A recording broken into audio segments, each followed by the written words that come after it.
Hello. Hi. How are you? I am good. Cold. I know. This we were talking about this earlier that the winter is wintering this year. Yeah. It is on it is set to winter mode and it doesn't seem to be coming off that pedal. And I didn't mention this, but I mean, I don't know if you can tell. You can't really see the cinder block walls behind the bookshelves, but I'm in the basement. And all of our space heaters have crept out this winter. We had like 3 at some point, and they've all died over the course of the season. So at some point, I won't feel my fingers anymore. Oh, Right now, we're good. okay. Well, let's keep it moving and maybe the excitement of talking will help. But hello to you, Alex, and I'm Nicole, and this is our high school required reading challenge, book number 8 out of 10. I just have to say how proud I am of us for like getting through this list, because we started this when? Over the summer. July, August? Ooh, I feel like it was maybe August because I feel like it was before school started. I was thinking June. So at some point in the summer, we started this, and like we've kept a pretty steady pace of getting through these books on our list, and we've gotten, I think, now to like the hard end of the list. We did not make it. We did not order this to end on like easy note. No. I mean, we're ending with Toni Morrison. Yeah. So that's like hard in a totally Yeah. on all sorts of levels. But anyway, yeah, so this is book 8 of 10. And if you don't know what we're talking about, basically, Alex and I have been doing a high school required rereading challenge, basically, where we have been going back and we have read, well, the plan in total is to read 10 books. 5 of them were books that Alex was required to read in high school, and 5 of them were books that I was required to read in high school. And initially, we did this as recorded videos, but we decided to start live streaming them. But other than showing the cover of our books, we intend this to be done sort of podcast style where you can just kind of listen along as you do other things. But it is fun having it as a live show because we can then interact with you live in the chat, or you can leave comments afterwards. And yeah, it's just been a really good time, I have to admit. Yeah. Yeah, and it's been fun to also see like the difference of like what my school had assigned compared to yours. There's also that element of like, I don't have fond memories of this book, but now coming back to it, I'm receiving things in a different way. So yeah. Or this is what I remember of the book, and then reading it and going, oh, did I read this book? Yeah. But yeah, no, it is fun to see the difference between ours. And one of the questions I most frequently get asked when I tell people about our challenge and then I mention to them some of the books, people are like, where did you guys go to school? They're like, I don't think I read that in school. And I was like, well, yeah. And we intentionally chose books that, for the most part, the other one of us hadn't read in high school. So but before we get to today's book, let me say hi, and we can say hi to everybody who has joined. So Stephanie joined us. Hello. You were too intimidated and didn't start the Odyssey, but excited to hear our thoughts. Well, great. And hopefully by the end, you'll feel less intimidated. I was also very intimidated going in. And so we'll get into like what our choices were in terms of translations and format. But I already sense I'm going to be revisiting this. Yeah. So that is totally fair. And, the other thing I will say about that is, we will be sharing spoilers in this, but we don't tend to get into a lot of the plot of the book, but there may be things that we mention that are spoilers. But I feel like at the very least, this book is so much in the popular imagination. Yeah, that's been around for a really long time. Yeah. If we're spoiling it, it should be something that encourages you to read the book so that you know the difference between that and the movie, the song, the opera, the whatever it is that you see. Hello, Doug. Nice to see you. And hello to Britta. You've never read this particular translation. Okay, so you're curious to hear our thoughts. And we will talk about translations because Alex and I did not read the same translation. And Kurt was saying hi to everybody. And Doug was saying, or Stephanie was saying hi to Doug. And Kurt, I'm getting everybody's names mixed together. You're gonna be like Dekerfany by the end. Except then that leaves Britta out. And hellos all around. And then Kurt was saying, perhaps more appropriate to the Iliad, you have only one question. Why isn't she called Helen of Sparta? You know, not having read the Iliad recently, I couldn't tell you, but I feel like I remember thinking that same thing. And Kurt was saying to Doug, thanks for letting me know. Glad you found out. Hello, Black Widow. Hello to you. Helen is a trip no matter the city. Yes, yes, yes. All right. So if it's not obvious, the book that we're discussing today is the Odyssey, and we always start by showing our covers. So here they are. Yep. So mine is a prose translation by W.H.D. Rouse. Mm-hmm. So yeah, no poetic structure at all in this one. Mm-hmm. And I read the Robert Fitzgerald translation, which is in the form of, if I can show you a page that doesn't have my notes on it, is in the form of epic poetry. So it is, you know, you have the stanzas and line numbers and that kind of thing. And I do have a little information about you for you guys in case you're not totally familiar with the Odyssey, which is absolutely fair. It was composed in around 8th or 7th century BCE and is attributed to Homer, one of his 2 works of epic poetry, the other one having been the Iliad, which some people would see as like part 1 of the story, with the Odyssey being part 2.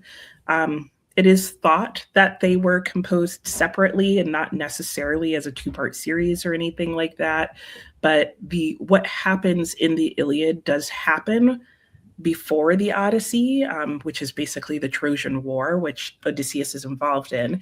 And then the Odyssey is following Odysseus, who fought for 10 years in the Trojan War, and it's following him on his very long and extended journey back home from the war. And one of the questions that comes up a lot when you mention the Iliad and the Odyssey is, do you have to read the Iliad or do you have to read it first in order to read the Odyssey? And I would say absolutely not. No. But getting back into the idea that like this is so, there's such old stories, and so just like within like this popular sort of, they've been adapted, they've been integrated into other stories. I feel like as long as you're familiar with the Trojan War, you don't have to, and by familiar, and like just know that there was a war, Helen was involved, and there was a horse. Right. Yeah, like it's something you could look up a summary on, but the elements of it and a lot of the background does get repeated in here, which I think is why what Alex is saying would be helpful.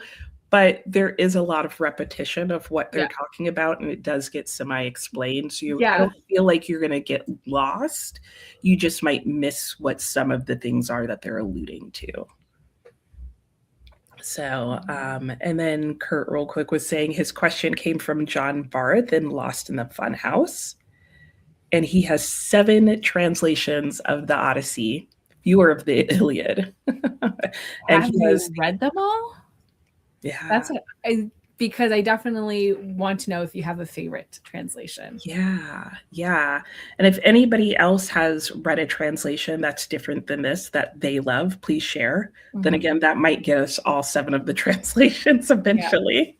Maybe the shorter list is one you really hated. Which I'm trying to tell myself, like, don't do that. Don't start collecting all of the Odyssey translations, because I already have a little project where I was collecting Beowulf translations and intending to read a bunch of different Beowulf translations, and I need to focus one at a time.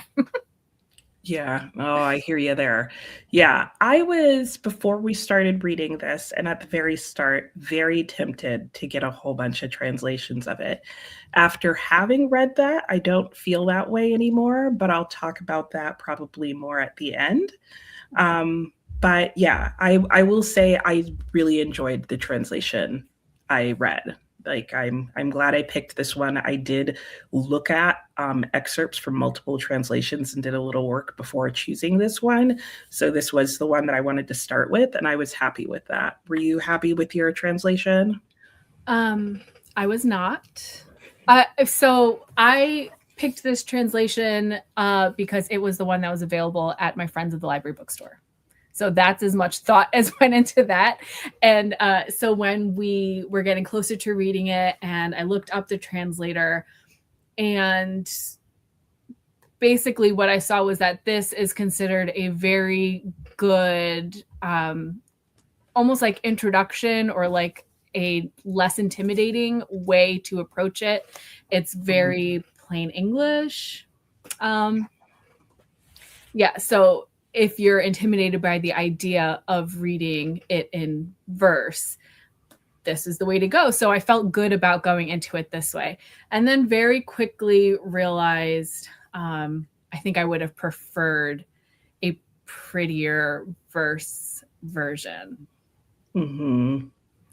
Yeah. Yeah. Also, And as we go, I feel like this particular translation is almost too nice to Odysseus. But we can get into that as we discuss the story. yeah, and maybe we can get more into what you didn't like about it and what we did like about our translations when we talk about our favorite and least favorite things. And just to get back to the comments real quickly, Doug was saying the problem with big brained translation comparisons is some egghead will ask you, why didn't you just read it in Greek? Right. Because I don't know Greek. So, especially not ancient Greek. Oh, Kurt's going to learn Greek, though. There you go. Take the egghead title. Oh my gosh. And I did mention that I did compare translations and think about them. I actually am pretty sure that I watched Benjamin McEvoy. He is also a booktuber, and he has a really good video series where he will talk a lot about translated classics. And for some of the books, he'll even do a video that he typically calls "Which Translation of Fill in the Blank."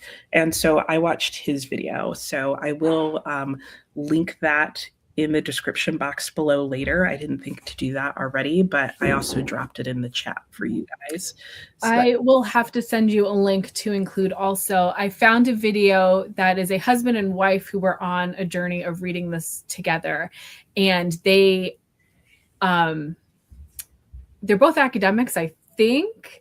And so I have read multiple translations, and they have a video that says, if you like this, read this one. If you want this approach, read this one. And so they broke it down really well also. Yeah, he does that. He tends to do that kind of thing as well. Like, and he'll also give you usually like the same, he'll read out and put on the screen the same excerpt from different translations. So two really good resources if you're trying to figure out a translation that you might like. And it's interesting, it will vary widely what you get in your translations, because this was, as far as scholars can tell, originally part of an oral tradition. And so it's interesting to see in the translations how closely they stick to some aspects of the oral translation, such as repetition, because to memorize an entire epic storytelling, you're going to need some repetition in there. Britta was saying that she read a prose version first and then the Fagel verse translation. most recently Emily Wilson's, which is also in verse. And the last one is the first time you actually enjoyed the book.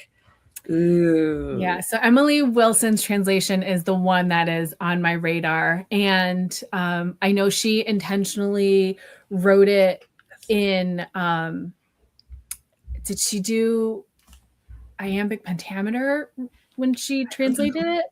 I think she did.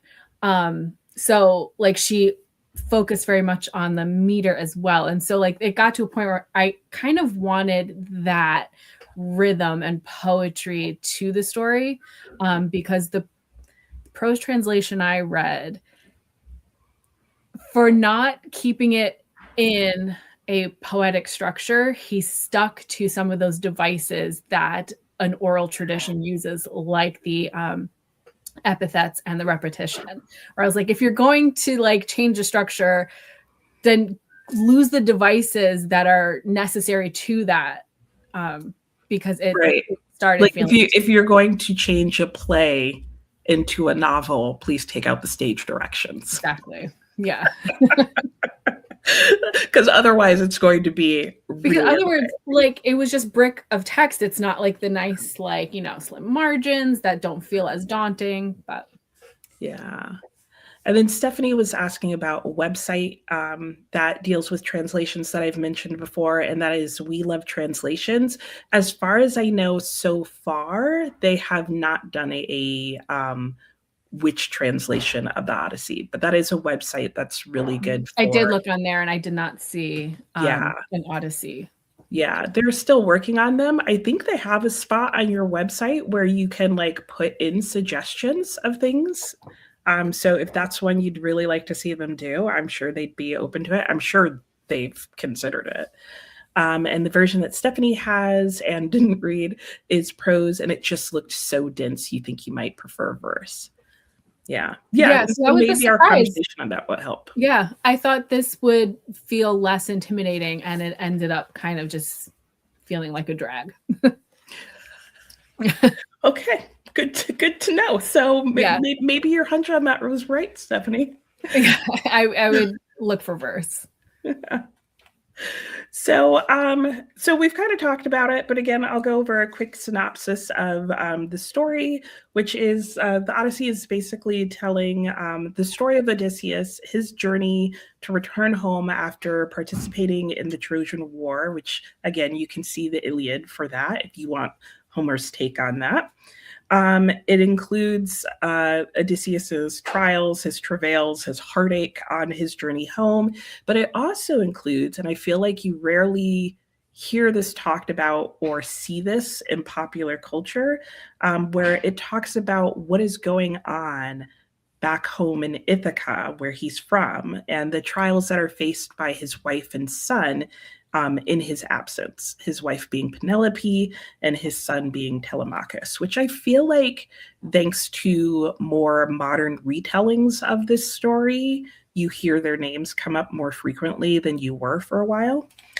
The book also discusses who I felt like was the super powerful and overly prevalent Athena, goddess of wisdom, warcraft, handicraft, and all the things. I feel like in a lot of the pop culture references to this book, you also hear very little about Athena's involvement in it, and she is very involved in this story. Very hands-on. Yep. I actually at one point I was like, and the hero of the story is Athena. Way to go. Yeah. To the point where even Zeus, who likes to meddle with humans, was like, Athena, come on. Like, what do you want? Yeah. You want to do this, or you want to leave it alone? Right. Like, come on, make up your mind. Yeah. So, and the intent and themes in the book have to do with a word that's come up a lot: journey, homecoming, returning. Specifically, the Greek word for homecoming and returning is used very frequently, as is the word for guest and friendship. And Alex and I talked a lot about how the idea of hospitality and how you treat strangers was very, very important in this book and in the culture. Like, that very much comes across in how this story is told. And I felt like the book was like in terms of purpose was like part entertainment and part tutorial and life lessons on like the old ways, the good traditions of like the yesteryears. Yeah, and it ends up almost being like a travel guide. Like if you go to someone else's place, A manners book. yeah, it's an etiquette. Homer's Book of Etiquette. Yeah, or if you're Warfare. hosting, make sure you give your guests gifts. Yeah, exactly. And Britta did confirm that Emily Wilson's is iambic pentameter, but she tries to use everyday language because, in her opinion, this was not snobby language literature, but an oral performance for normal people. Yep. And there is I do not remember his name and I really struggled to find it. But there is one author who has translated the Greek and he intentionally translated the book to in a way so that it both the formatting and the word choice and the way it could be read could go back to the oral tradition and made it so that it would be much easier for people today to actually orally perform the book. And he apparently goes around the country. I don't know if he still is, but he goes around and he actually performs and like orally tells the entire story. And his was actually the other translation I thought about reading, but I was struggling to get my hands on it. And I didn't find it in time for us to read it this time. But I have a question, maybe given that tradition, the oral tradition, and it being performed to an audience, is this like a one-day event, or is this like a come back tomorrow to see what happened, or like, because how long and how, like, what attention span? Obviously there was no like TikTok scrolling, so I guess people had longer attention spans, but was this like an event? Was this like a one-day thing? Because it's been a couple of years since I looked at him talking about that. But I know when he does it, he doesn't do the whole thing in one go. Like he'll do certain parts of the story depending on the setting and as he gets to understand his audience and that kind of thing. So I'm imagining that the same probably would have been true, but I really don't know that much about the oral tradition and how it would have played out like in real time in real life. I get the sense just from within the text itself that it would be more like, okay, tell me this story. Let's hear that part again. Because I know he said that that's a key element of why there's those like repeated hooks in there, is that part of it is to help you be able to continue the story, but part of it is also to help you like get back into the story. Like if you've put it down and you pick it back up to provide those natural breaks. So I'm thinking like the repetition of the idea of the sunrise, I'm guessing would be a natural starting point. But I don't 100% know that. So if somebody else has more thoughts or ideas on that, feel free to share.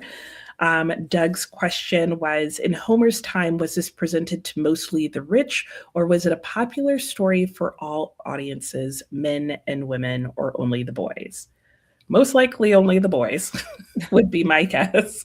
But my sense is, again, from internal context, which is all I have to answer that question from, would be that it would definitely be a story amongst the men, since even within the book itself, that is typically like it would be said to the room full of people, which would include women, but it was usually the men who were asking for the stories and sharing it. But you do have a couple of occasions where, like, you have the wife of someone, or like the queen, who was pretty much the one ruling her town at one point in the book. She's the one who asks Odysseus for a story. So I think it depends on who's telling it. This morning I was looking up because there's, I guess, question in some circles about like who Homer was. And is Homer one person writing these stories? And I came across there's a theory that someone has that Homer was a woman. And I thought that was interesting because it is a very masculine story, but there are sometimes some female characters, like that queen who like Athena tells him like she's actually the one you need to impress. That I just thought that was interesting to have Yeah. like a feminine lens to looking at the story. Yeah. I I don't will say I I don't don't know think if it Homer was a was. woman, but Yeah. Yeah. I will say that given everything that I've heard about like Emily Wilson's translation and how like different hers was, I was expecting this to be an even more masculine book than it was. So I don't know if that just happens to be because of the translation that I had, but I was surprised at the prevalence of like Athena in a very positive and powerful role, which makes sense because she is the goddess of war and all things awesomeness. But like you said, there was a queen in one of the towns who was like, she's the one who's really ruling everything. And everybody knew that and was okay with that.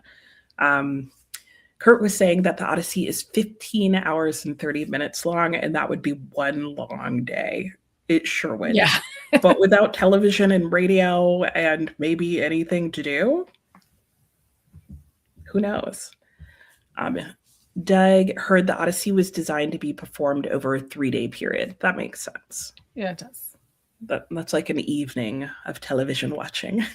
Mm-hmm. Lots and lots of television watching. Britta, as far as you understand it, it was for all audiences, like Shakespeare was in his time. It was not performed as one piece, but bit by bit, like what people wanted to hear. Yeah. Right. And there's a lot of like, in case you missed it, kind of for who's just joining. For those of you who came late, Yeah. For those of you in the back, don't worry. I'm going to repeat that section 17 times. You'll get it by the end. Have we all memorized it yet? Yeah, there's a lot of repetition. Oh my gosh. Yeah, all of the above. I think so as well, Kurt, is that it would be all of those. You could watch a full Shakespearean play with the elite, or you could go to the Ren Fest and hear a 30-minute snippet catered to the masses. Yep. Yeah, I'm sure there's everything in between because you see everything in between in the book as well, where there's times where I'm going to sit down and tell the whole journey. I'm going to slightly abbreviate it. I'm going to give you the highlight reel. Yeah. And Kurt was saying storytelling was a profession like town crier, and you imagine that each city had their own plus traveling storytellers. Yeah. So to back up a little bit, we usually talk about our history with the book and our expectations. So this was my high school reread. I was actually required to read this in middle school, not the whole thing by any means, but we started learning about the Odyssey and his journey and reading snippets about it in middle school. And then at high school, I remember reread the entire Odyssey. And from that experience, I remember liking it better than the Iliad. I don't think we were ever required to read all of the Iliad. I don't think I took whatever class that was. But we did read longer excerpts from the Iliad as well. And I think that was why I didn't take whatever that other class was, because I was like, oh no, I already didn't like what I read. I don't want to read more. And for me, I was sort of expecting or looking for a lot of action and adventure. I was looking for, I wanted to see if I could find the signs of the like oral tradition, like repetition or certain names or words or hooks being in the book, like things that kept coming around and being said the same way as a way of stirring the memory to like, oh yeah, this is where the story goes next, or this is, this is a natural breaking point or a natural starting point. I was expecting it to be a difficult read. I don't know why. I just was expecting it to be challenging. And I was expecting there to actually be very few females in the book at all, let alone having any of their point of views or that kind of thing. And then the other thing that I was expecting was that 99.9% of this book was going to be about Odysseus on his ship trying to get home and stopping and interacting with various monsters and gods and that kind of thing. So, what about you? That last bit, that was also my expectation going in. I don't remember if I had to read this in high school or not. I know in middle school, I grabbed this before we went live. This is a book, Gods, Men, and Monsters from the Greek Myths. It's a whole series. There's a bunch of different collections of, mythology traditions. I used to get this out from the library over and over and over again, where they were sending me home notices like, this needs to be returned now. So finally, I bought a copy off of Thrift Books. And in the very end of it is a story about the Trojan War and then Odysseus after the war. And so I'm realizing now that that's where I got the idea that the Odyssey would just be Odysseus' story, like his adventure.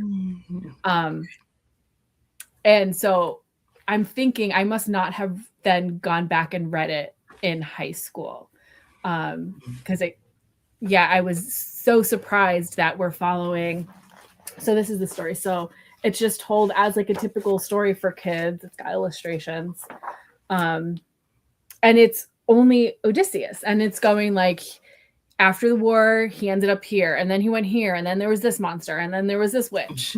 And then meanwhile, back at home, can you believe this was going on? But he got there and, Yeah. Yeah, I think I got that impression because in middle school, I probably also read like a condensed version that was something like that, or who knows, maybe that exact one. And then also I remember like, what was it, the 60s, 70s film? And all I remember of the movie is all of that. He went here, he went there, monster, monster, monster, kind of thing. So, yeah. And what about your expectations? So I went in expecting it to be that like adventure story. And I expected to enjoy that because I loved Greek mythology so much, like in middle school. And it's been a while since I read it. I expected to get back into that. And like have the gods, messing with the mere mortals. And so we definitely did get that. But I was also expecting, because now I'm actually reading like the Odyssey, not like the kids' version of the Odyssey, I expected it to be over my head. And so it wasn't. And now I wish I had gave myself a little bit more credit in being able to read the verse version. Yeah. But that's good to know. Like, I think that's helpful to hear because I think there's a lot of people, and I remember going back and forth about that decision myself, because somehow the idea of reading poetry did seem like it would be harder than reading prose, because I don't tend to read a lot of poetry. But then I remember at one point you, like, when we were trying to like sync up page numbers or book numbers or whatever, you showed me a picture of your page and I was like, oh no, that seems way more intimidating, because it was like a block of text. Yeah. And I guess I'll also admit to doing some skimming throughout this, because it was a block of text and there was so much repetition. Yeah, I wouldn't have expected that. So Doug was asking, was mentioning the Iliad and the love song of Achilles, and just that was a good book and really kind of focuses on the relationship between Achilles and Patroclus. I have read that. I also thought it was really well done, and it fleshed out a part of Achilles that like I had never really paid attention to, and that relationship between him and Patroclus comes up a lot in the Odyssey, which I didn't remember, but almost every single time Achilles is mentioned, like they are mentioned together. And so I thought that was interesting. And Britta also really liked that book. Yeah, I Um, really liked that one. yeah, I've read both that one and Circe. Um, I liked Circe better, but I did really like both of them. I think I like the Song of Um, Achilles just slightly more than Circe. yeah, I think it can go either way. Like I definitely see like they are slightly different. So I Song of get why Achilles like made me ugly cry at like 2 a.m. and Circe didn't. So like that's the only like one notch higher that Song of Achilles gets. see, I know where people would do that at the end, but I think I was so aware of like there's only one way this can end Yeah. that like I don't know. Maybe I like self-protected myself. I don't know. Kurt DNF to the Song of Achilles, but loved Circe. Yeah, see, it goes You back didn't and get to the forth. crying part then. Yeah. Yeah, I think you definitely should read both of those books, especially if you've read the Odyssey, or even if you haven't, or if you've read the Iliad. I think they're both really good books that go along. But we will get to other books to read. So let's talk about this book some more in terms of like our actual book review of it. We usually talk about our favorite and least favorite parts. So what were some of your favorite parts of the book? So my Or favorite did you have part, it? yeah, there were a couple like moments and like scenes that I really liked. Especially when we finally get to Odysseus returning to Ithaca. Which my gosh, just takes forever. I was going to say that was And my then least favorite part of the book. Like, even when he finally makes it home, it takes forever for him to just be like, honey, I'm home. I know. I'm like, gosh darn it, just say hi. Just But in those moments of him back, his homecoming and that feeling of like him looking around and seeing what's different but what's the same, I liked all that part. He sees a dog that he left behind. That was quite a nice Argos. sad moment. um but I think my favorite thing is now the messaging as he's home, and his home is filled with suitors taking advantage of him being away, and they want to marry his wife. They're eating away his son's inheritance, um, Literally. making themselves comfortable. And he comes back home in disguise. They don't know he's the rightful owner of this estate, and they treat him like crap. And there's a lot of messaging there of like, be kind to this beggar. First, he could be a god.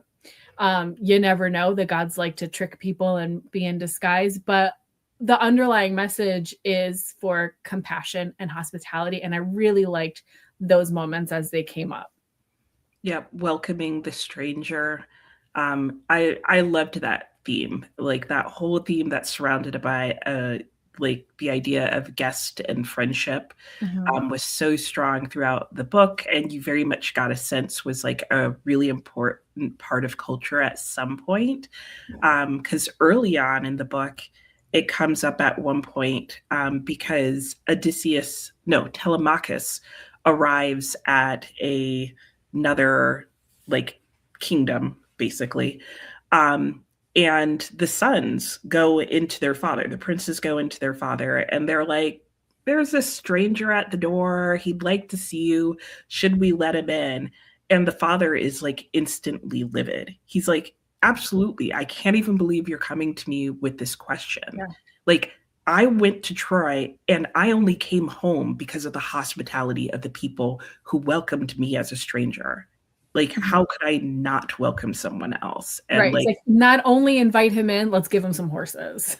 yeah, he gave him the king's portion. He's like, Yeah. here's this, everything you want, whatever, what you are welcome here. And I was Yeah. just mind blown by like that whole like welcoming of stranger, which I think is a huge lesson Right. that for today. So there's like that hospitality element, but then there's also this compassion and understanding.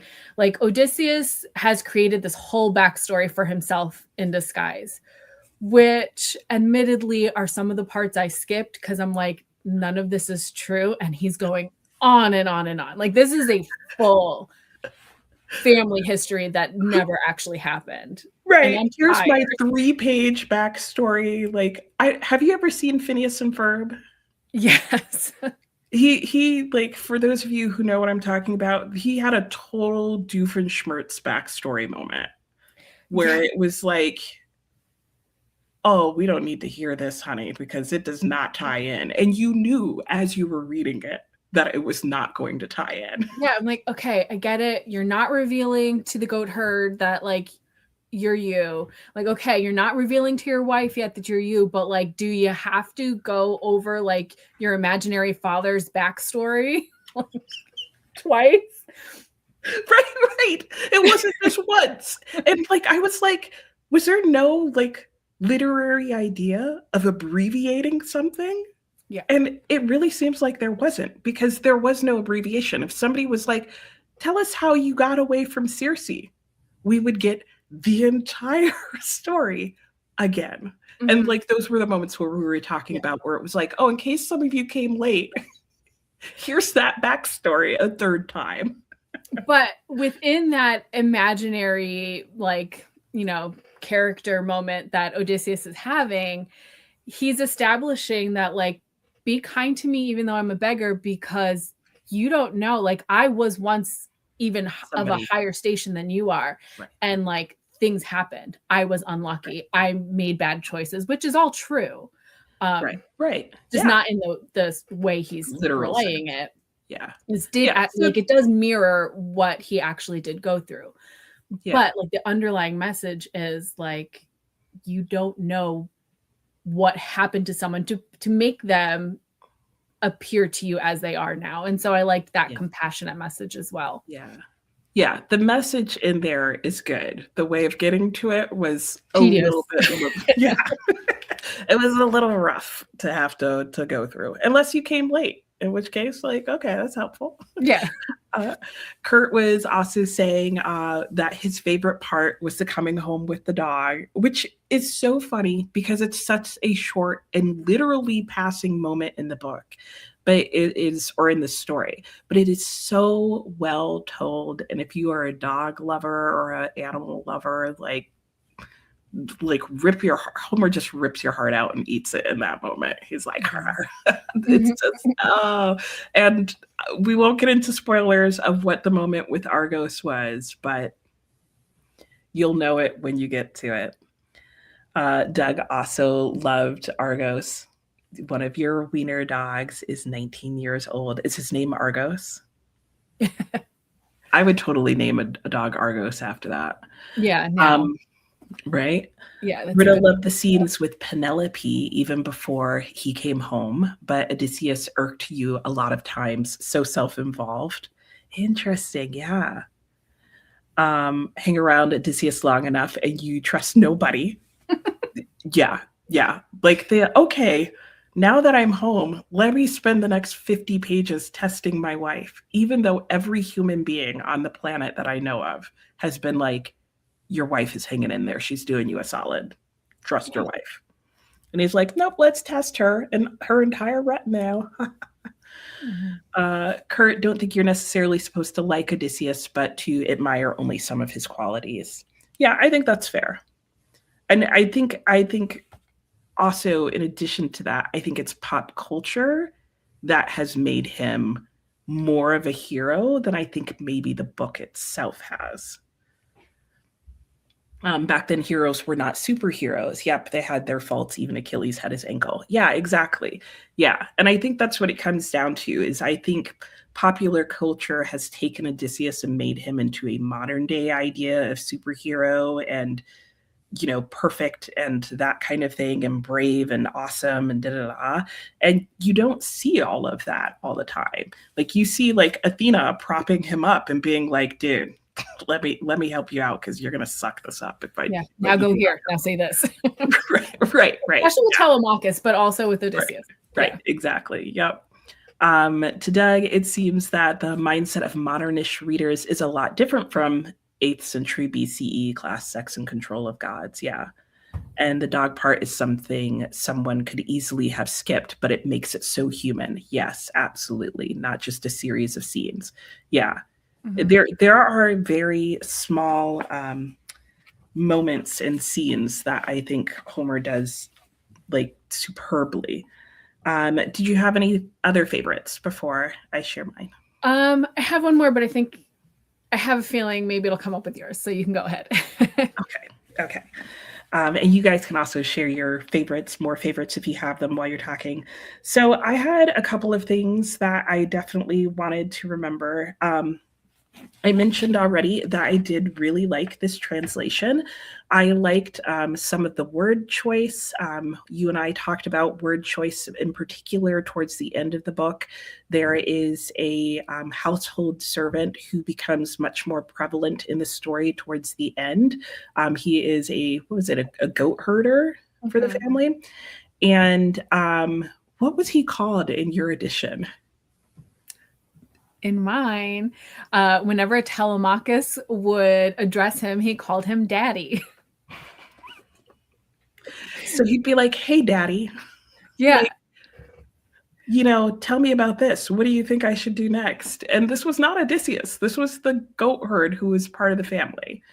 Right. Um, Which I liked the sentiment of, this is the goat herd that's been here. Telemachus has grown up without his father, but it was just awkward to read. And then there's even a scene where he's reprimanding the goat herd and he's like, and he calls him daddy. Daddy, don't do that. Yeah, he's like, daddy, if you don't bring him the bow, like, yeah. Yeah. So I liked the word choice in a lot of places in my book. Um, he refers to that old man as uncle, which I think did a much better job of getting across like that familiar respect, the respect for the elder, but also the closeness of family. There was interesting moments in the translation where when somebody was like making a speech, then this would go into what was probably iambic pentameter. I forgot to read about that, but it definitely went into a more metered verse during those points and actually rhyming metered verse. But for the rest of it, it was not in rhyming verse or metered, but it was very easy to read and very fluid and very quick to read. And there were a couple of moments of translation that I thought really hit home. One of my favorites was the opening of book 2, which I also have to say I absolutely loved the book titles that this translation gives. So in here, a book 2 is called A Hero's Son Awakens. And I thought the book titles and the way they were translated really helped me understand what I should be focusing on and getting out of each book. And I loved the opening of book 2 in this translation. It's basically the moment where Telemachus like gets a pair of cojones and and he opens it in such a way after having closed book 1, and the words that are used to translate it made me go, yeah, all right, we got the real Telemachus standing up. So I attribute that not just to Homer but also translation. I really enjoyed the variety of stories that got in here and not just like what turned out to be like the 6 pages I thought it was. The I think my favorite character actually ended up being Telemachus to some extent. Um, Not because he was my favorite person, but I just really liked his character arc and following him. And I feel like I grew more attached to him than Odysseus. Um, I loved every time Zeus came into this stupid story because I wish I had counted it, but the number of times where there's just the line Zeus sighed. And it's not like it's like a Oh gosh, here we go again. Like with all of you gods, what do you guys want this time? How am I gonna have to super god save you? Like This make was up a your very like friendly version of Zeus, I feel like mind. because this wasn't his, like His he story. didn't really have much care about what was going on. He just had to like make sure the gods themselves weren't getting into it over what was unfolding. Yeah. He just really had to focus on appeasing. But I feel like there are stories where Zeus himself is a monster, Yeah. and he Yeah. was definitely laid back in this Yes. story. In this one, Zeus is just on his throne being like king of the universe and or at least the planet and the earth and being like, He's just vibing okay, in this if one. you guys want to do like this, do your thing, you know. So but he's constantly just sighing at them in my translation, like, here we go again, guys. Mhm. Um, I loved the recounting of Odysseus's sea adventure. Though what I thought was going to be 90% of the book ended up being a handful of pages. It wasn't even one whole book in the story. It was actually one of the shorter parts of the story. And I was like, that was it? Everything that I remember about this book was like 6 pages long. Okay.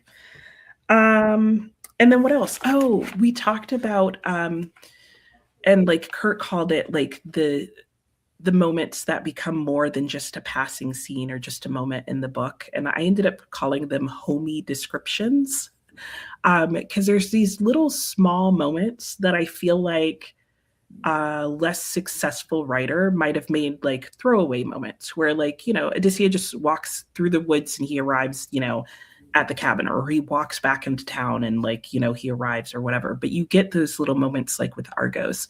You get little moments where somebody sits down to talk with somebody else, but it's not just they went and sat down to talk. Like they went and sat down and they pulled up some cushions, he brought over the bowl, and you get through those moments like a lot of like humanizing moments, a lot of emotional moments, and a lot of culture Mhm. brought into the story. And I really enjoyed that as well. Um, and there were a couple of moments in the translation where the word choice paid off to actually um, bring the humor in some of the people's speeches across.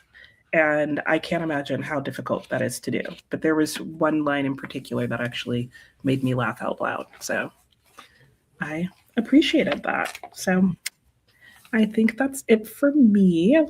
Did I mention the thing that? Um, the moment when Odysseus and his crew visit Hades, or they have to go to the underworld and talk to like the ghost of the seer and figure out how to get home safely and then not at all follow his advice. Um, in that moment, like he sees a bunch of other people, like after he's like, okay, main mission done. Now let me talk to some more ghosts. And some of those moments, some of them got a little long and drawn out, but there was a few extra like, There were a few that were like I got emotional yeah, over.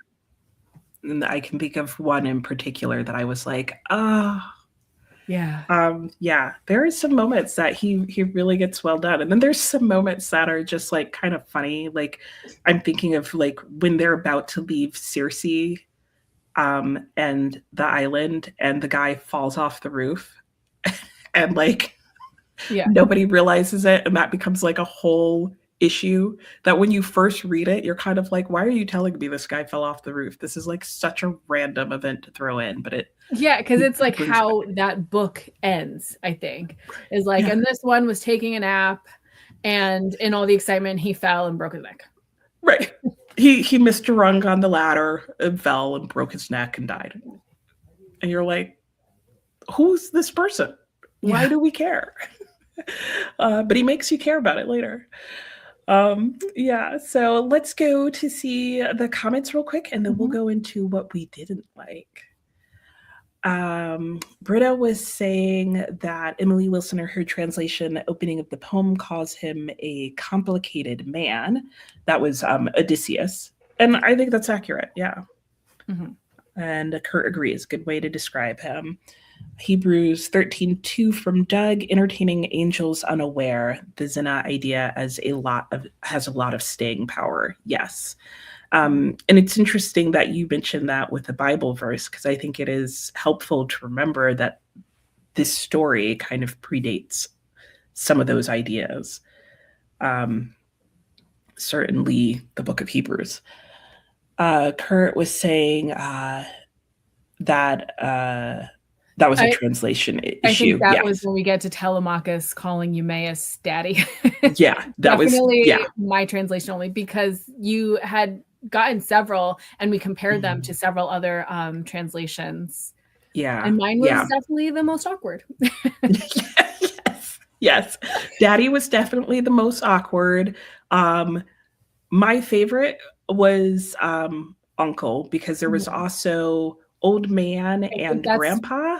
Emily Wilson calls him old man. I think No, or so. she calls him grandpa. I think she uses What are grandpa. Yeah, which I feel like both in some cultures, like it's words that have been used derogatorily towards older men. So for me, I'm like, that's not the intent, but it's hard to unhear that. But it Um, fits better than daddy, because I, like, and sometimes Telemachus is using the word affectionately, but then like when he's yes, scolding him in the hall with the yeah, suitors about, doing the competition, then you could see where he's like, oh man, just do as you're yeah, told. Or, yeah. come on, grandpa, like move on, Which it's is ringing the actually bell. another translation issue, because in my translation, he's not scolding him in that moment. Oh, really? Yeah. Okay, so maybe it was just mine. It seems like because the suitors start yelling at Eumaeus is I think so. Yeah. and he kind of freezes and like drops the bow or something, and Right. Telemachus like has this moment of like, you do it or I'm kicking you out. Like, Right. Yeah, and I don't think I have that moment. I don't think I have that moment marked anymore. But I remember looking at that, and I have forgot to mention that mine, like, he doesn't threaten him. Like, he says something else, but it's more like, wait, hold up, stop what yeah. you're doing. Okay. So yeah. So that's interesting too. And I didn't look to see in the other ones. Um, so yeah, more ideas, people agreeing that Odysseus is complicated, and it's a good word, but are also really appreciated that the slaves were called slaves in the Wilson translation and not servants and maids. And I found that varied from translation to translations. She's not the only one who does that. Um, I don't remember who, but there were a couple of other translations I noticed, typically more recent ones, that also will refer to them as slaves and slavery in the situation that they're in, or they'll use other words that have to do with the idea that like they're not free people. um, Odysseus kills most of the poor girls for getting essayed by the suitors. Hard to like this guy. And I think that's also another translation issue, is because I think some of the translations make it seem like the girls were getting essayed, and some of them seem to be implying that the girls were going along with the suitors and were like joining the suitors. And there's certainly, at least in my translation, at least one of the slave girls who was like, everyone knew she was siding with the suitors and had taken up with one of the suitors. Yeah, I feel like mine has a little bit of both. Like there's a lot Yeah. of like, these women did this, but then there was also like Odysseus talking to the suitors and saying like, you've done wrong against these women. Like, Yeah. yeah. And he does ask Either way, it was brutal, like yeah, the end. yeah, the end, yeah. Because he does do a check and semi ends up trusting Penelope's like main woman um to help him figure out and make sure that he's not missing anyone. But it does seem to be at the end of the day, yeah, just all of them. Which also Athena has already decided everyone's dying. Like, Right, so right. like some of it's on Odysseus, but a lot of it is Athena's made this Yeah, choice already. yeah. Yeah, because there's even like some pushback on that, and Zeus is one of the ones who points out, like, Athena, this is what you wanted. Yeah. Like, Kurt was saying the latter scene, he thinks the storyteller had to go to the bathroom. I had to cut it short. Like, and then this guy died. Okay, we'll get back to that in just a second after this break. There is no consent possible if you're a slave. That is a really good point. Um, but I think also you would have to read the translation. This is not the maid with the other men. Like it's implying very much so that because she's the one sharing it. She's like, I'm in a relationship with this guy and I like this other people and they know it. I don't know that I would say that was true for the other women. And you could still talk about Stockholm syndrome in that, right? Like she's an enslaved person. And is she now feeling affectionate towards these suitors because she sees a way of escape through them? So I think that could also bring up issues of that in there. But I think for the time period piece and in the context it's supposed to be implied that some of them were betraying Odysseus's household because they were willing to be, I don't think servants. I think maybe these women believed that they would have been freed if they went with the suitors. And I'd have to read the like portions of my translation, but it may also be that Emily Wilson has translated that differently because she saw something else in the text. And I think that's probably a good case where Emily Wilson probably understanding more like socially what was going on and not as concerned with making this a pretty translation where yeah, mine I feel like throughout. So if you want to consider this, you know, what my least favorite thing was is that it's not critical enough of Odysseus the whole time. Like he is the champion in the story. We're not questioning his decisions. We're not questioning his motivations. And part of like the way the women, the female servants are described, it's very like almost forgiving of the situation. Like they were bad. They were, you know, misbehaving women. And so, you know, they deserved what they got. Like whether they were being assaulted or not, the translator is putting that tone out there differently. Yeah. I think translation to translation. Yeah, I agree. I think it would be one of those where, depending on your translation, for sure, it's definitely going to color what you think was actually going on with those women. Because I don't think it's clear from one translation to the other, because some of the translations I looked at definitely, like you said, seemed to be making Odysseus more of a hero than he was in the translation that I read, and definitely seemed to be coloring the rest of Penelope's household and the women around her differently than it was in mine, because mine did leave room in that to question Odysseus's actions towards these women. Like he was definitely questioned by multiple people, like, is what you're doing with these women right or fair? Are we happy about this? Are we comfortable with this? But I don't know that that was something that came up in every situation. And Doug was agreeing with Britta that never mind the sleeping with your boss. Yeah. Kurt's heard criticism of Wilson's translations is that she reinterprets it to what modern day women wish it to be, rather than the way it would have been at that time in their culture. Yeah, and I think all the translators are at risk of doing that. Kurt's understanding is that these were masculine epics and not feminine colored as Wilson does. It may appeal more to modern women, but perhaps not accurate to the time period. Yeah, I wouldn't be able to say. I feel like that's something where maybe it's not a matter of it being accurate to the time period, but being considered by the time period. Yeah. Yeah. I think it's a complicated issue, because with translation, you usually have to look at multiple translations as well as be able to read the original yourself. to finally be able to tell exactly how much a translator is coloring it to their own interpretation. But I do think that, like, because I've looked at some of those passages across multiple, and it is clear that there's like indecision about what is being said about these women and where they are. I think there seems to be a pretty decent consensus that some of them were like not in like some of them in my translation, some of them were definitely being essayed and like that's it. And then there was also a smaller portion of them that weren't, but were actually in relationships with these guys. Like, now, how those relationships started, I don't know. What Right. was involved in those relationships, and would they be considered healthy relationships today?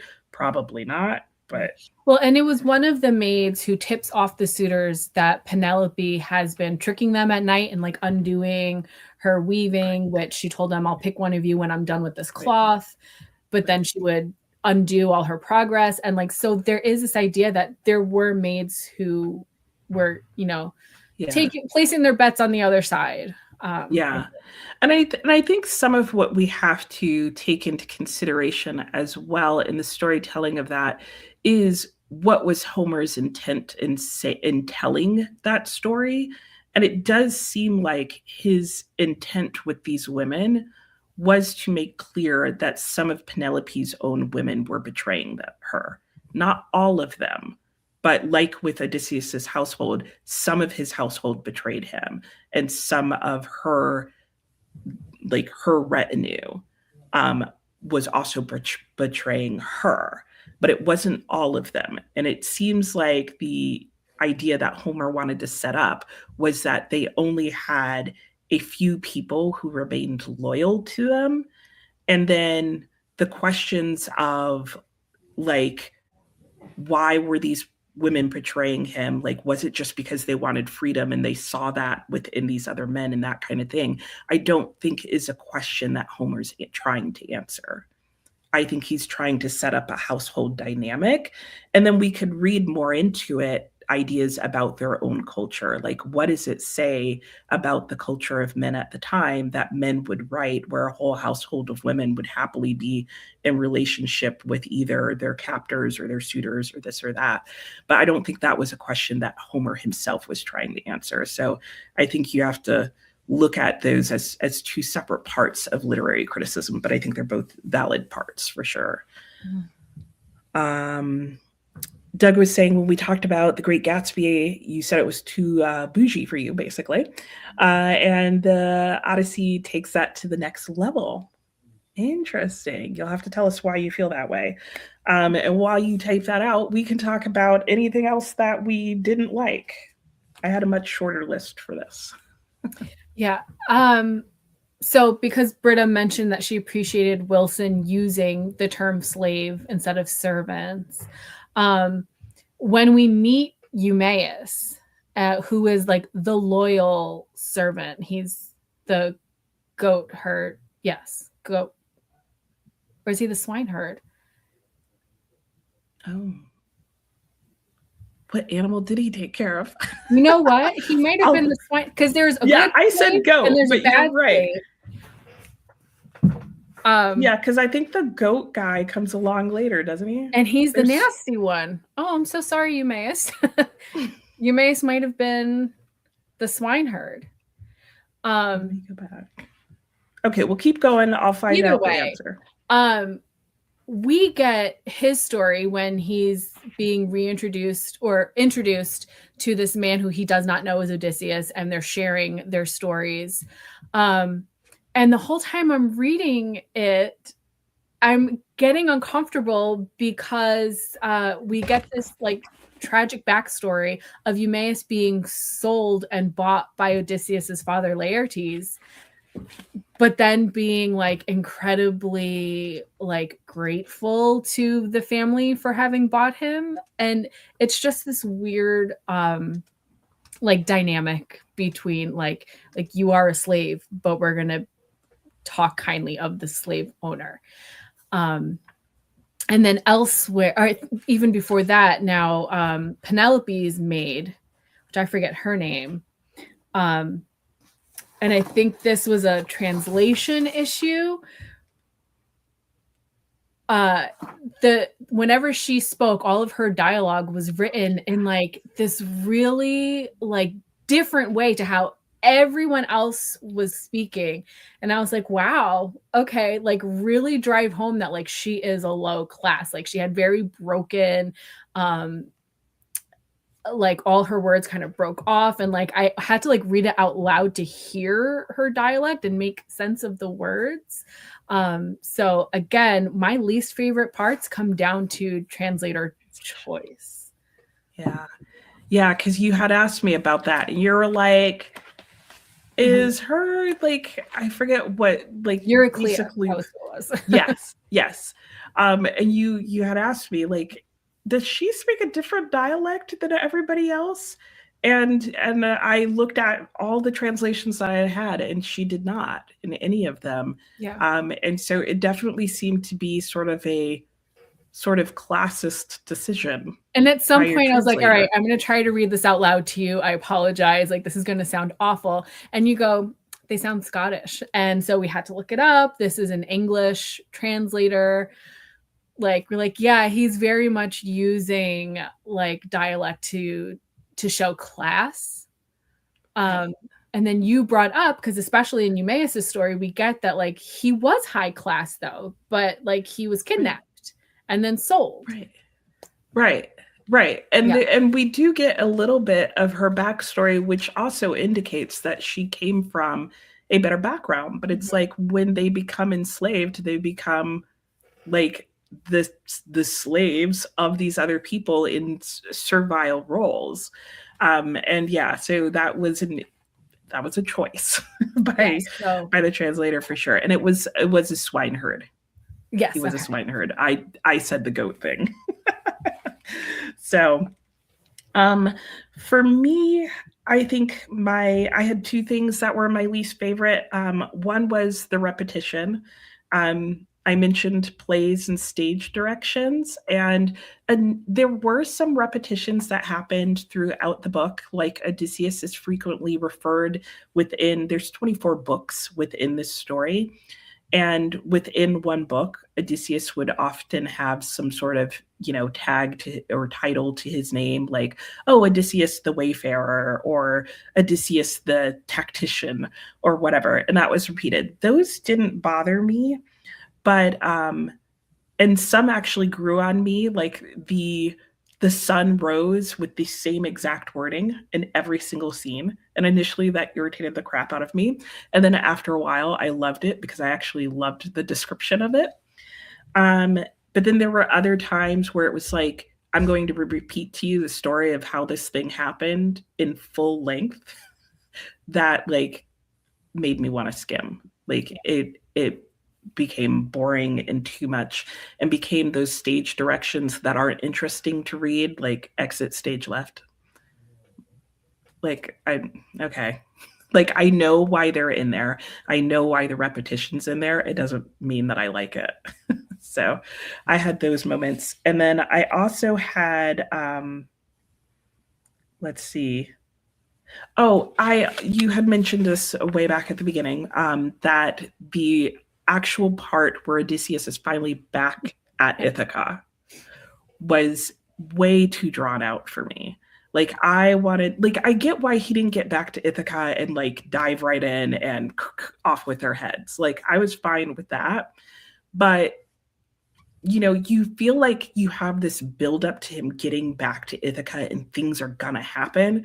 And he gets back to Ithaca and it's like, well, let's do this little thing and then let's set up that thing. And again, I get why these things are happening. Like we're getting to see Odysseus be the tactician with the help of Athena and how they're all going to work this out. But it was just too long and too slow for my personal liking. I felt like it messed with the pace and it took the book from what was probably going to be a 5-star for me and I want every translation of this that I like down lower. Yeah, that part I started almost like getting anxious or like getting like really antsy. And I'm like, come on, like I still have 2 books left in this. Yeah. Yeah. I felt like, if you like show your dog their like leash and harness and they start getting like, okay, it's happening, but then like you get a phone call, poor dog. Like that's how he felt once he's back in Ithaca. Yeah. That's a part of the book that I feel like would work better broken up. And like the true way this story would have been told, where it's like, oh, tell me that part about what happens when, Penelope is tested, or tell me about that part where, Odysseus and his son meet. Like those as like separate little stories, as separate books and told like in one sitting on its own, I think I would enjoy that. But like when you try to read it through, no. It did not work for me. So let's go back to the comments real quick, and then we can go on to the high school appropriateness. Let's see here.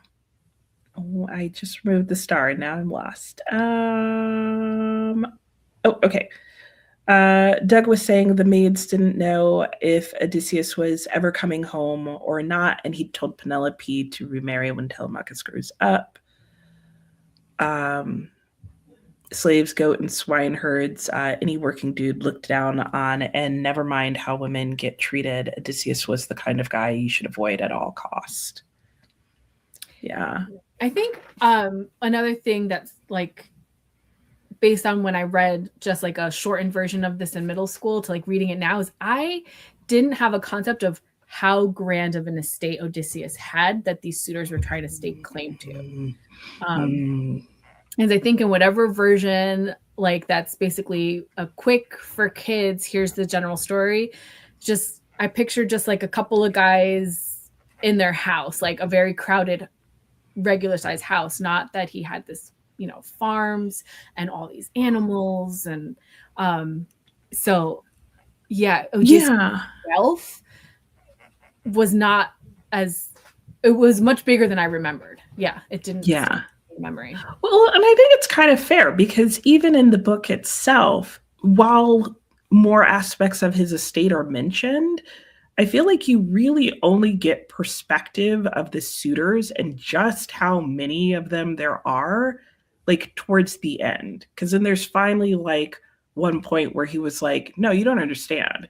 It's about this many guys and this many things and their retinue and this and that. And you finally start to get like scaled up exactly how many suitors there are, which then when you go back and start thinking about the fact that that number of people are feasting every day and have been for this number of years, then you're like, dang. Yeah. And Disney's got some money. Speaking of Gatsby, like there was a point where like I was like, it reminds me of Gatsby's parties where people are just showing up because that's where everybody is. I'm like, how many of them are actually suitors?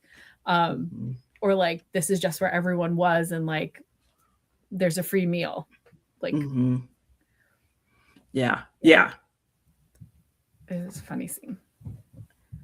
And Kurt was saying that your comment on the speech of the slaves and the translations reminds you of Percival Everett's and James. Yeah, except in her translation, it wasn't code switching.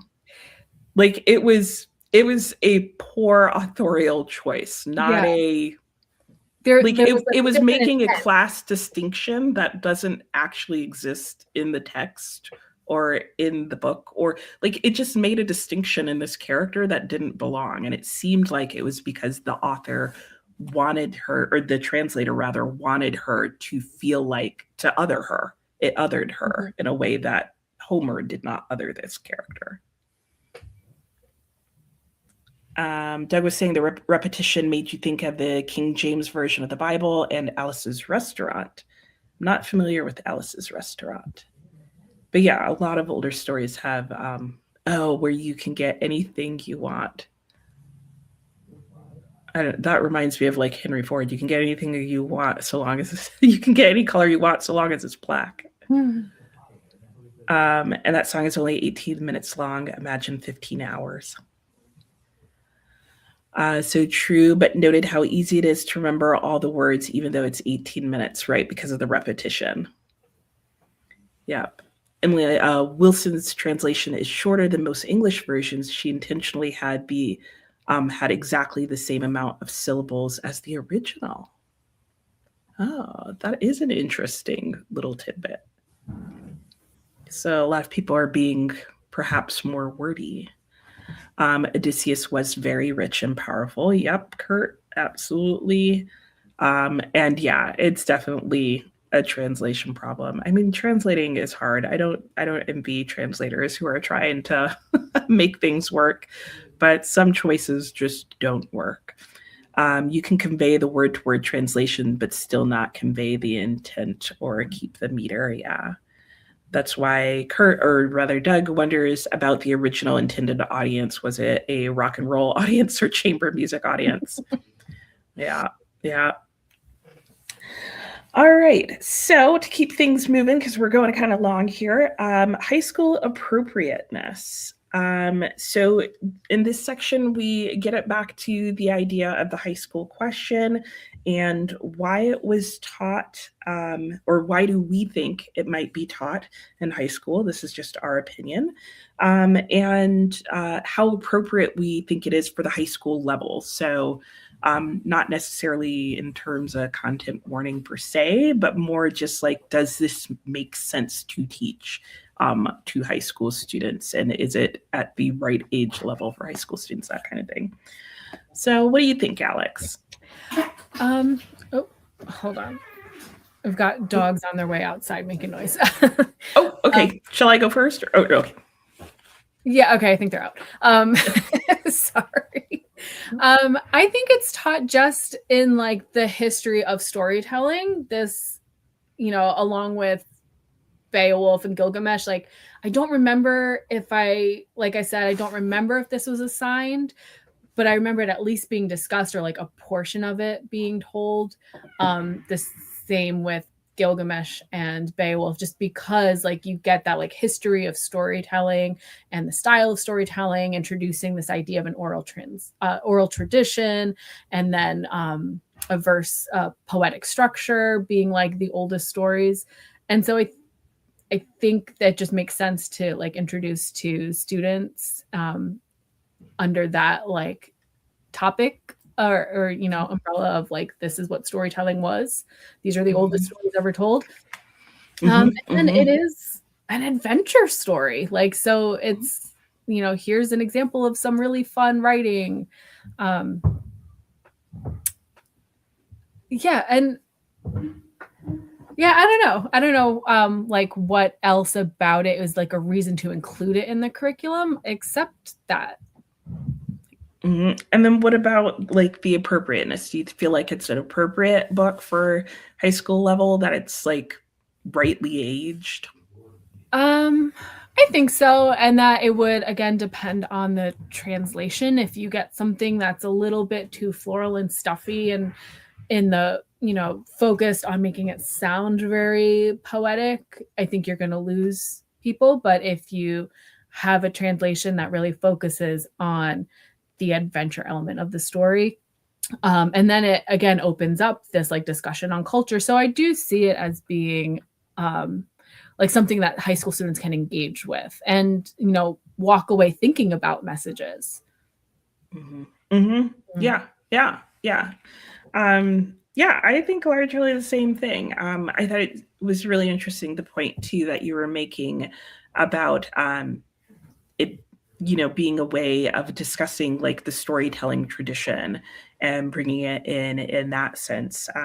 Because I was also thinking about the fact that it's a major part of the Western canon, particularly in terms of if you're going to teach about literary allusions, like this book is alluded to in so many other works, and there has inspired so many other works of fiction that touch on it very closely or very loosely, or are in some way retellings of it, or literally just address some aspect of this story. It is a major literary form that is usually discussed, particularly in the Western canon, which is epic poetry. And this is usually the example that is given.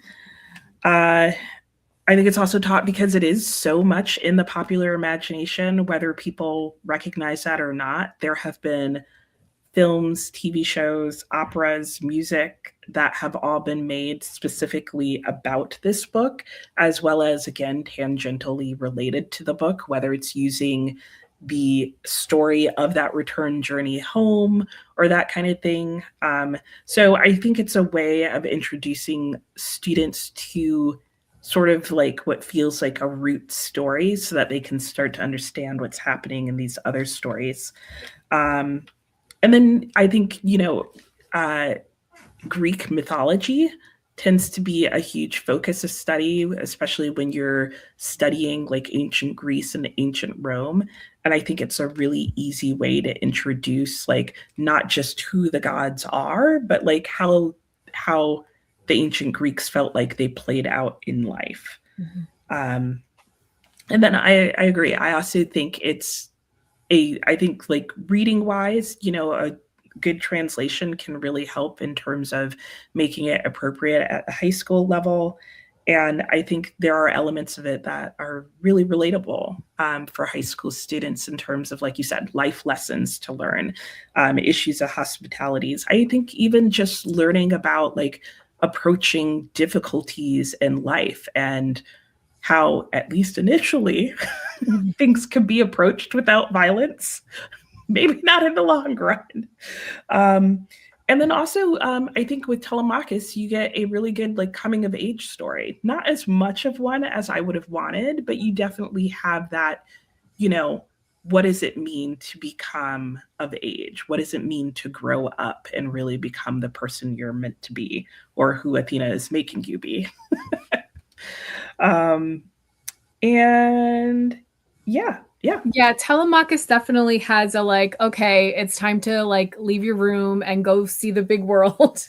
Like that, I guess that whole like growth storyline would be like relatable to a high yeah. school level.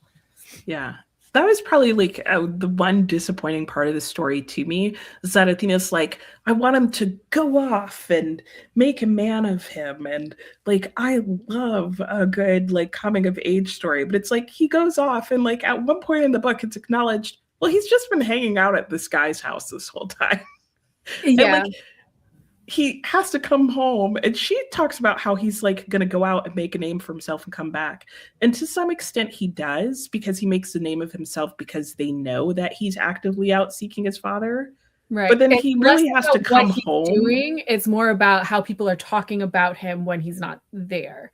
Yeah, yeah, Because then even when Odysseus comes back, and he's the first person to know who Odysseus is, um, and as Odysseus is reestablishing himself in the home, like he almost regresses back into like a childish state with like this, like, now my dad's here, mom, like respect dad. Like, yeah. Yeah, I definitely also thought there was like a little bit of regression of Telemachus, and then he's kind of like coming back forward and standing side mhm, by side. So it definitely wasn't the like coming of age arc that I'm used to, or even that I feel like the beginning of the book led you to expect.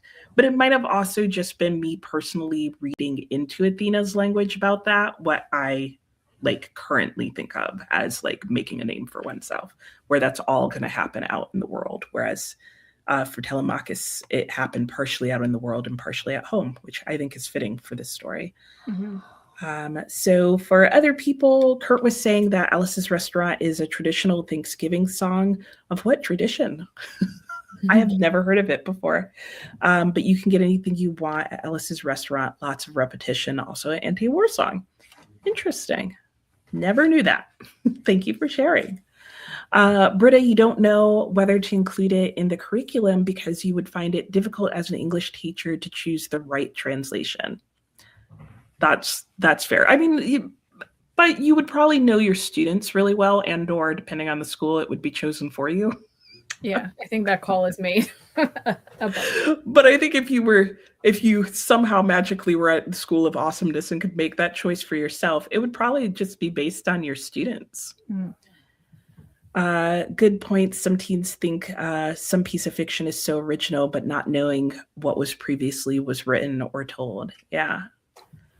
For Kurt, reminds you of some recent popular songs where kids this is new when in fact it's stolen from previous songs, right? And they could probably Every relate. song these days. Right, right. And that would be a really good like point of like modern day connection and a way of helping them understand like why am I reading this? Like for the same reason you would want to listen to the original. Mhm. You know, Doug, you're reading Ulysses because of this Homer, and you had forgotten how many modern phrases we get from Joyce. Nothing new under the sun. Yeah. Yeah. Well, especially when you're going back to like BCE. Yeah. like there's a lot of copycat going on after that. Yeah, I But also really like that point you made of like, because elements of the story are so included in so many other things, that it is nice to know where the originals came from. And I think about that a lot. Like I grew up with a religious, like I went to Sunday school, I knew Bible stories, and like so there are times that I'm reading with my kids and I'm like, oh, do you see like how this is recycled? And they have no idea because I didn't raise them. I'm like, I'm gonna have to make you guys read the Bible just so you get other literary references. Yeah. Yeah. And So that's a commonly taught course in the English. Yeah, that's a commonly taught course in English majors is you can frequently take a class on the Bible that's just on the Bible as a work of literature. Yeah. Because it's so major. In college, one of my literature electives was the Bible as literature. And I was excited to study that, like the Bible's influence in literature. And all it was we read, and then at the end of the week, we'd have a quiz on like what happened. Like it was just reading the Bible. It wasn't actually studying it as literature, I felt. That was a disappointment. Okay, I got you. Yeah. Yeah. Yeah. But it is, you know, if you read a lot from the Western canon, it's to exclude the Bible like from that reading is gonna be like excluding Shakespeare, except Shakespeare's also quoting the Bible. Yeah. So like you're removing a good chunk of illusions from your life. Well, in that was it Thomas Foster, the How to Read Literature Like a Professor? Like I've read the kids version with my kids. One of the chapters is called like if it sounds familiar, like it's from the Bible. And then the next chapter is or Shakespeare. Yeah, exactly. Yep. And if the story feels familiar, it's probably the Odyssey. Yeah. I would add that to it. Britta was saying very good point about literary history, and you convinced her to include it. And Kurt, Ecclesiastes 1:9, nothing new under the sun. Yeah, yeah, we're not originals. Steinbeck's Casey and I used to be a preacher. Oh, yes. Yes, Casey used to be a preacher. Yeah. Yeah. I love Casey. Yeah. Yeah. All right. So that is more or less so the end of our discussion. At this point, we're just going to share what we ended up rating the book and some further reading and ideas and what our next book will be. So, do you have yours written down? I do. I do too. So, do you want to share 1, 2, 3? Yeah. I think mine is more a matter of the translation. That's fair. That's fair. So in case you're not actually looking at us, Alex gave a C. Was it just a straight C? A C, which was, I rated it on Storygraph a 3 out of 5 stars. And mine is a B+. I gave it 4 out of 5 stars, which technically on our scale is like just a B. Because I think I would have needed to do a 4.5 for it to truly be a B+, but I'm giving it a B+ anyway. And you guys can put in the comments what you would rate it if you read it. But I'm giving mine a B+ because I really liked my translation. And I think it was just the repetition that for me personally dragged it down. But if I rated it for like high school itself and its use in high school, I would give it a 5 out of 5. Okay. I totally think it should be taught in high school. Yeah, I feel So like it makes sense to me that it's taught in high school. Um, yeah, I wouldn't come down like hard on one side or the other. no, I would come down hard. I'd be Yeah. like, absolutely, yes, this is in our curriculum. Like I would go to the mat for that. I may have been also watching way too much wrestling. So I would do a Yeah, takedown to I get can that see in. this only going up with a Yeah, different translation. I agree. I agree. Just from what you shared with me, I would Mhm. agree. You're very welcome, Britta. I'm glad you enjoyed. Kurt or Doug, rather. Sorry, Kurt and Doug. I don't know why I keep doing that. Probably because you guys keep commenting back to back. But Doug was saying two bourgeois, so 3 out of 5 tops. Okay, yeah. And Lattimore was a 5 out of 5 for Kurt. Um, Kurt personally liked the repetition. Well, yeah, then I can't see how you couldn't love it start to front. And Doug's got to check out the Lattimore mini thanks to Kurt, Britta, and company. Yeah. And then finally, if anybody has books to suggest to read or recommend after this one, I have a slew. I'll start with my books that this reminded me of. It reminded me of Don Quixote in terms of like the adventure time, like the way that there's like go on an adventure, encounter this thing, and have this like mini little story to tell. If you like that element of the Odyssey, there's way more of it in Don Quixote. Like that entire book, part one, is all of that. Um, it reminded me of Becky Chambers' a long way to a small angry planet and that whole series, which is called the Wayfinder series, or the Wayfarer series, which is what Odysseus is called, and they are on a spaceship trying to make a journey. So I don't think that's an accident. Also, Circe's Song of Achilles we mentioned, and I also made a connection to Dune. Mhm. Um, Frank Herbert, because in Dune, the main character comes from the House of Atreides, which is basically Odysseus's line. Um, and the first book of Dune is a father and son story that very much there are elements of it that feel similar to Odysseus and Telemachus, and there's even a Penelope type figure in there. So those were connections I made. In terms of other translations I would read, I do want to read Emily Wilson's translation at some point because of the repetition, not anytime soon. I also want to try maybe Robert Fagel's edition. His edition is the one that you'll find in Penguin Classics. And then, real quickly, for other books that I want to read, I think we talked about The Silence of the Girls. Is that one Yeah. that we talked about? And then also A Thousand Ships, which has to do with the Trojan War. So I also do want to reread the Iliad at some point. I also, in theory, at some point want to try Ulysses, the postmodern version. Um, and it really made me want to read more Greek myths. So I have the Robert Graves Penguin Deluxe edition of that. So those are my future one day maybe plans. What about you, Alex? So very similar. I want to read Pat Barker also because we've Yeah. finished her Regeneration series and like I really enjoyed the writing. And I was like, oh yeah, she has this whole. I think both of her books are based on the Trojan War, Mm-hmm. so I'll have to read the Iliad. If you give a mouse a cookie.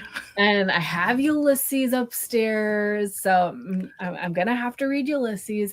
But I definitely want to go back to reading just the really simple Greek myths. Like, and this is a kid's version. I'm sure I have somewhere else like a more, for adults kind of, but this is just light and easy. And you get this feeling of the characters, the gods as characters, Zeus is always chasing after women and doing whatever it takes. And Hades is the broody brother down in the underworld.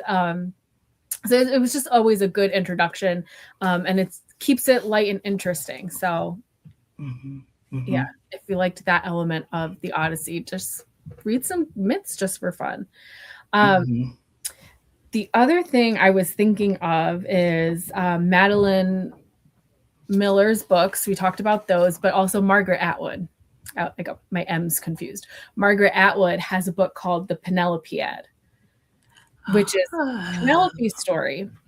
It also uses like a Greek chorus kind of like element, and Fun. the I think it's all told like maybe from Hades, but like you get a chorus of her maids are speaking and like they're blaming her. But in that book, especially, you get the sense that Odysseus is deceitful, that um, Mm. that the Odyssey is favors him too much and like he's really not to be trusted, and that's coming from Penelope.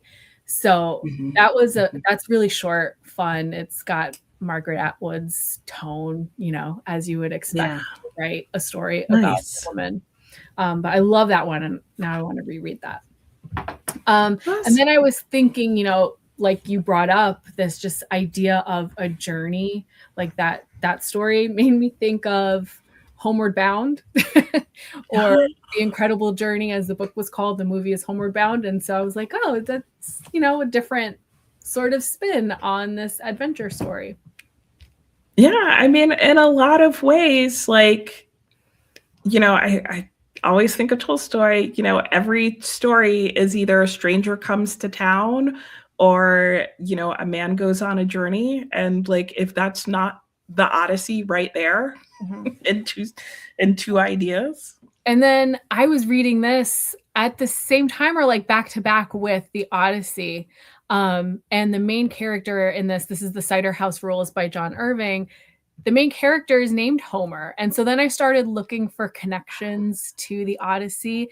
And it is ultimately like a journey away from home and coming back. And then other characters maybe tempting him or keeping him in one place.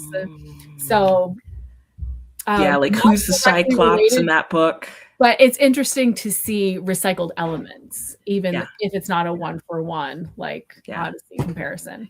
Yeah, and I think those are illusions that you miss if you don't read the book. It's like you're not going to pick up, like, because now it's like the second you read the name Homer or Penelope or Telemachus, if somebody used that, like, wow, Yeah. like that's definitely, or Odysseus or something that seems familiar to that, you've got to go, okay, wait, what is this author like wink, wink, nudging me about? Mm-hmm. Yeah. So, all right, well, we will finish up with your guys' final comments. Kurt was saying, think Odyssey times 1001 Arabian Nights. It's very over the top in its romanticism and the tears come in torrents. It has its own charm, but it won't be for everyone. Lots and lots of repetition. And what was this in reference to? Was it in reference to, I don't know. Are we missing a comment of yours, Kurt? Or maybe that just came in and I lost the connection. So let me know what that comment was connected to, Kurt. Yes, so maybe not for me with all the repetition. Yeah, maybe not. Dune, very good. No fantasy though.